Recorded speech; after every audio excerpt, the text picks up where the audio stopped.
New exit polling shows Donald Trump surpassed both former presidents Ronald Reagan and George W. Bush, with 46% of Latinos voting for a Republican presidential candidate.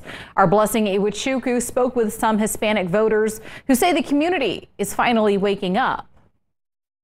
President-elect Donald Trump has continued to make gains with Latino voters from 2016 to 2020, and 2024 was no different.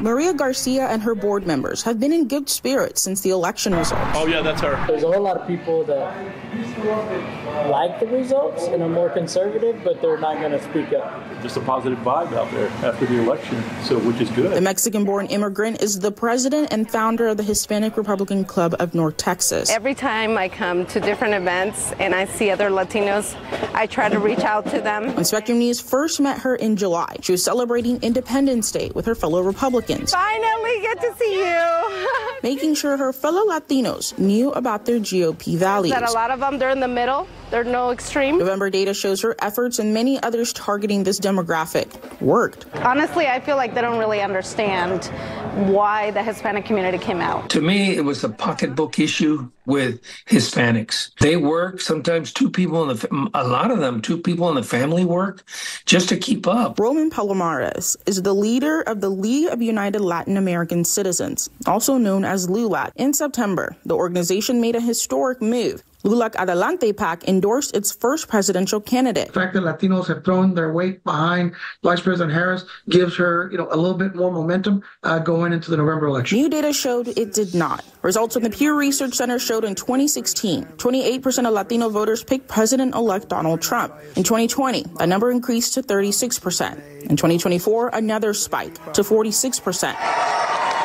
Surpassing Texas President George W. Bush Latino votes in 2004, which is 44%. A lot of people criticize Trump for his racially charged rhetoric and his strong anti-immigration stance, but he clearly has managed to broaden the appeal of the Republican Party in Black and Hispanic and Asian American and Arab American circles for a variety of different reasons and to different degrees. Exit polls from the 2024 election show Latinos and people who identified as other ranked amongst the top voting groups for Trump. I do think that Democrats they don't understand the Hispanic community and what we care about. They're too busy talking about abortion, and we're worried about how are we going to afford groceries. Despite Vice President Kamala Harris winning 52% of Latino votes, it was tied for the worst performance by a Democrat since John Kerry in 2004. In Plano, Blessing Iwuchukwu, Spectrum News. Thanks for watching our YouTube channel. Let Spectrum News be your resource for balanced, in-depth political coverage. And click the subscribe button here. You can also download our app and watch us on TV to learn more about the candidates, where they stand on the issues, and more. We'll see you then.